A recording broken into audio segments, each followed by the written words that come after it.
top of the hill, which requires a contractor due to the need to cut the road. You have to have a DDOT certified contractor to do that. So their options was they have received a quote from the contractor or what that would cost them if they want to go that route. We've also provided them that there is a just an industry standard pressure boosting system that you can put on your house for $200 to $500 that they can use a connection that's already provided. So they're looking at those, and we'll come back and tell us what they're moving forward on that. Then we provided a quote. Our other request on the water side was we provided a quote to the owners of the Highway 29 beauty shop route, the south entrance. They're not in the town limits, so they don't have a mandate to connect to our sewer system. They have some challenges with the terrain on connecting to the, putting the septic tank in. This came up with Water and Sewer Committee 3 years ago, I think, when I first came in. It's kind of an ongoing thing, I think, Mr. Thompson, if I remember correctly. So, but we had someone come in, the issue is it had been cobbled together before by someone else. In order to put it into standard and meet code, it's gonna be $38,000, and that's what we told her. We're like, our codes are, you know, the tap is $1,500, or the actual cost if it's an actual cost. So, Virginia Department of Health has provided her a temporary option that's much cheaper, so now it's up to her to figure out which direction she wants to go for that, to hook it in.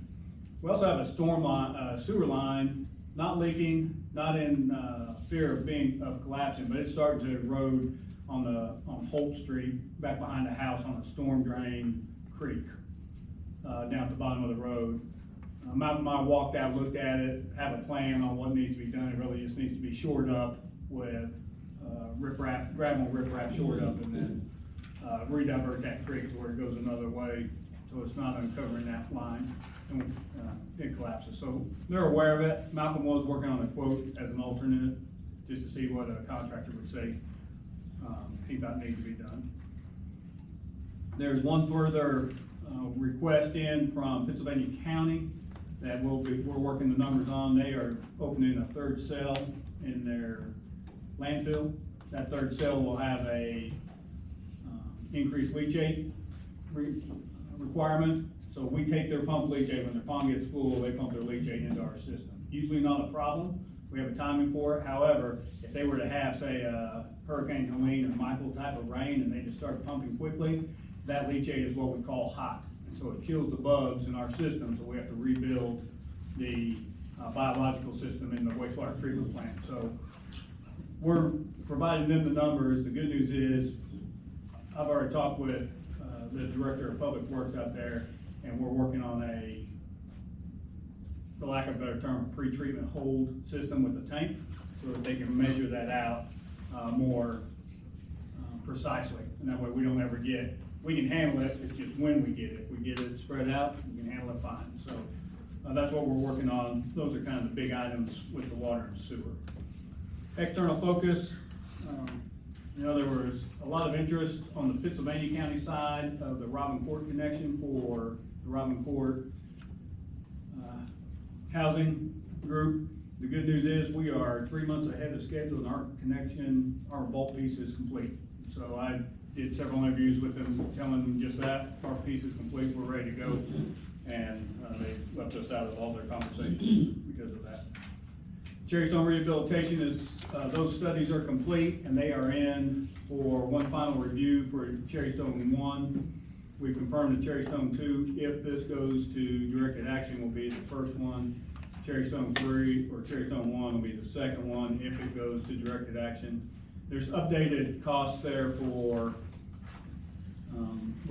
at the current pricing of $2 million for the town for Cherry Stone 2 and $8 million for the town at Cherry Stone 1, if it goes forward. Right now, there's no mandate, and the NRCS doesn't have any clue what's gonna happen from here, other than the fact that the studies are in. Roof replacement on Chatham Volunteer Fire Department was complete. Checked all the cleanup, and then I did a drone inspection. Fortunately, I had someone who has a drone, did a drone inspection up above the roof. Looks good. Chatham Health and Rehab, we talked to this was discussed at the public service. The Chatham Health and Rehab is very interested in either, they want to pave their parking lot that's on our land out there that has been there forever. They've been using this gravel parking lot, so they're working on a way, working through the corporate to come forward with an option on how they want to do that, whether it's request a lease and they do the paving, or maybe they might make an offer to us, we'll see. But that's in work, so if you hear about it or someone comes and talks to you, they're very interested in taking care of that parking lot by themselves. We talked, and then there are several entities, we've talked about this before, in some of our town-owned land that have professed some interest in it. Those are in committee and going for discussion, and then I've reached back out to see where they are on that, and, you know, their seriousness about moving forward with those discussions. So we'll have, as soon as I have that, we'll be back into Public Works Committee and move that forward. On our active side, busy trying to map it. We have our own gimbal unit, so we're trying to map the GPS map the cemeteries, so we can get those laid down, and then also have a interactive access for citizens online. On the VDOT work orders, they had 7 open and 7 closed. They did pave the lower portion of Center Street, got that done. Reed Street, they did not pave because they decided that it required pretty much the whole street to be paved. So they're gonna come in, hot patch that for us, and then put that on the schedule for, I'm hoping 26, my guess is the way their funding works, it'll probably be 27 for a complete mill and fill of Reed Street. We had 4 building permits approved, 1 for electrical service, metal building, home renovation, and roof replacement. There are 4 business licenses applied for, 2 contractors, and then 2 others, an artisan and a food truck. The backboard's on order and ready to be drilled for the Silas Moore Park, and we are actively planning both the community back to school event and the 4th of July events with the community.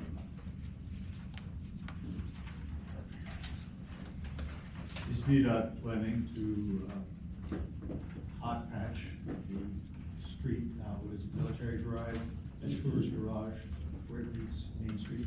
They are, that's when they bring in their little dump truck with that roller hot patch thing in the back, that's on their list also. It's working its way toward a tank trap now. It is.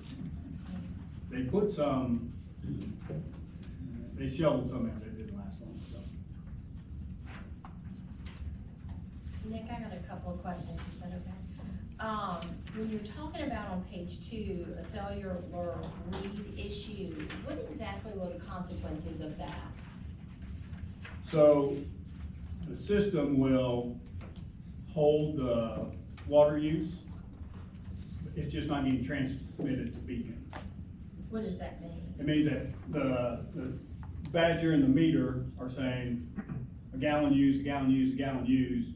It's just not going from that meter back to Beacon, to our system where we can see it. As soon as we pull up they get that system, the communication system work back up, the system automatically does the math and say, the last hard transmitted number was 100, you're now at 500, you had 400 of use. It won't tell us, it'll just do an average against what day it was used, but it will copy all the water.